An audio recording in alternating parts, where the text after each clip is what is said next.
Тилекке каршы туугандар, биз арабызда көпчүлүгүбүз ыймандын 6 фарзын, 6 рүкүн, 7 рүкүнүн билбеген адамдар бар. Мен мусулманмын. Бирок мусулман болушум үчүн шарттары бар, рүкүндөр. Бирөөнү аткарбасаң ыймандан чыгып кете турган деңгээлде. Аны билбейт. Исламдагы 5 фарз бар. Сен мусулман болуш үчүн ал 5 та нерсенин үстүндө турушуң керек. Бирок ошол нерсени билбейт. Ажылыкка баргандан көрө мерге көпүрө сап койсоң, кайрымдуулук кылып койсоң, бул кайрымдуулук кылсаң кылыш керек, бирок фарз ал нерсечи. Ороза намаз, иш мезгилге туура келип калды. Бул фарз 5 убакыт намаз. Көпчүлүк мусулманбыз, канча жылдан бери намаз окуйбуз.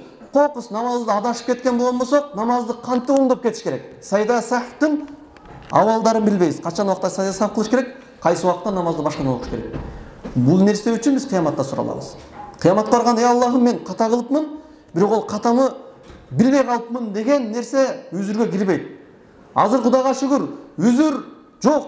Алымдарыбыз Кудайга шүгүр бар. Колубуздагы телефон бар. Чалып сурап койсок да болот. Керек болсо бардык сабактар видео болуп дагы чыгып эле турат. Бардык алымдардын сабактары бар. Каласаңыздар орусча, каласаңыздар арабча, каласаңыздар өзүнүн тилде дагы бар. Болгону үзүр өзүдөн гана болот. Бизден азыр бүгүнкү талап кылына турган нерсе кандай нерсе? Шариаттан билбедиңби? Аллах Таала айткандай, "Фасалу ахла зикр".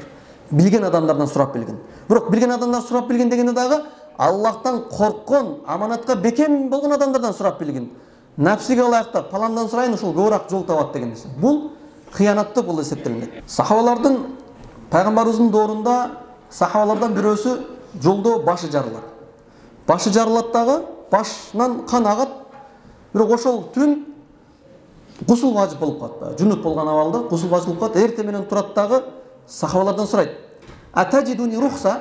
Мага уруксат барбы? Мен жуунбай башка жолдор барбы? Таямым кылганга башка нерседен бар. Себеби таямымды толук жетпеген доор болгон. Ошондо жооп берген. Жок, уруксат жок, сен жуунушуң керек. Ал гусул алат. Ошол гусул алганда, ушул башы чоң жаракат болгондон, башы жарылганда ошол мен көтөрө албастан дүйнөдөн көз жумат. Келип пайгамбарыбыз саллаллаху алейхи ва салламдын алдына келгенде, "Каталуху каталахумулла". Силер аны өлтүрүпсүңөр, Аллах силерди өлтүрсүн деген пайгамбарыбыз. Пайгамбарыбыз каргыш кылып айтып атат аны. Силер аны өлтүрүпсүңөр. Өлтүргөндө кандай да? Бир өлтүргөн жоксуңар. Силер жооп берип, фатва берип өлтүрүпсүңөр. Ага бар эле да. Андан көрө билбей Аллаху алам деп койсо жетиштүү эле. Билбейсиң, Аллаху алам билбейт экенмин. Бирок жооп берип салган пайгамбар ушундай оор сөзүн айткан. Эгерде кайсы бир адам азыр дагы, "Я болбойт ал, я болбойт мындай" деп билбей жооп бере турган болбосок, пайгамбарыбыздын ушул сөзүн эстеп койгула. Каталуху каталахумулла. Силер аны өлтүрсүңөр, Аллах силерди өлтүрсүн деген.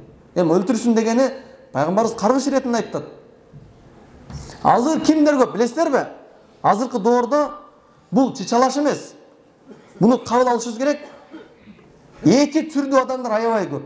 Үчүнчү түр кичине көбөйүп келатат, эки түр көп. Үчүнчү түр азайып келатат десек болот. Биринчи түр врачтар аябай көбөйүп келаткан заман. Аябай бир врачтар көп. Экинчиси молдолор көп. Үчүнчүсү азайып келатат, шофёрлор көп болчу. Шофёр усталар көп болчу, алар азайып келатат. Негедир? Там берип келатат. Архитектурага берип атат усталар. Немелер шофёр болгондо ушул өзүнүн устасынан сурагыла, мен билбейм деп. Бирок тилекке каршы бул эки тур көбөйүп кетти. Врач болгондор толтура, алым болгондор толтура болуп кетти. Эми кане ушул нерсе чындап эле көп болсочу, мешіттің жарымы медиктер, жарымы алымдар болса. Сүйін эле жатып калат. Тилекке каршы билбеген медиктер, билбеген алымдар. Эки адамдын башы бириксе эле, мен мынерим оорут десе, шыр фатва берет. Мына дарыны ич, мына дарыны бер, тияка бар, бияка бар, саарында кыл, мындай тур. Муну өзүнүн илимине бериш керек туугандар. Бирөөнүн организми экинчисине туура келбейт. Мен палан дарыны бердим эле, бул сакайып кетти. Бар, врачына бар. Анализин тапшырсын, анан дары жазып берет. Бул аябай көбөйгөн туугандар, туурабы? Медиктер аябай көп. Билбей эле медицинский фатваларды беришет. Экинчиси шариат илиминен фатва бергендер да толтура. Бирөө бирдекеден сурап шергинден, мындай экен десе эле, ал мындай болот, анан мындай болот, мындай болот. Муну дагы өзүнүн илимине бериңиздер. Ошол шейхтер, алымдар, молдолор жооп берсин анычы. Сиздер тек коюңуздар. Билген жөнөкөй маселе болсо го эчтеке эмес алчы. Намаз окуш үчүн дара табыш керекпи десе жооп беребиз. Дара табыш керек, дарасыз болбойт депчи. Бирок маселелери бар да анычы, тактап эле турганчы. Алла Таала Куранда айткан: "Фасалу ахла зикри".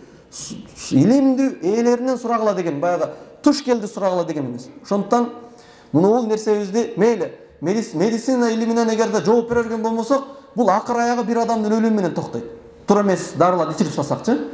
Бирок шарият илимдеринен биз жооп бере берген болмосок, бунун акыр аягы дозок менен токтойт. Өлүп дагы кутулбайт. Ким жооп берет? Мына ырда бийлеп жүргөн адамдарга фатва берип койгон. Боло берет сеники депчи. Айтсаң көнбөй атат, үнөп айтат. Булар ошонун аягынан тоо алып кетти, өлдү, кыяматта тозокко түштү. Тозокто бул азабы бар. Ким жооп берет буга? Буга өзү жооп берет тозокко түшкөн адам. Жана ага тозокко жооп берген адам, фатва берген адам жооп берет. Ишенбесеңиздер, мына кыргыз тилде ошол бир эле ошол баян чыгарды окшойт өзүчү. Музыканы дагы деле таштай электери үчүн деп далил катары Курандан, хадистен, Абу Ханифанын сөзү, андан башка алымдардын дагы сөзү.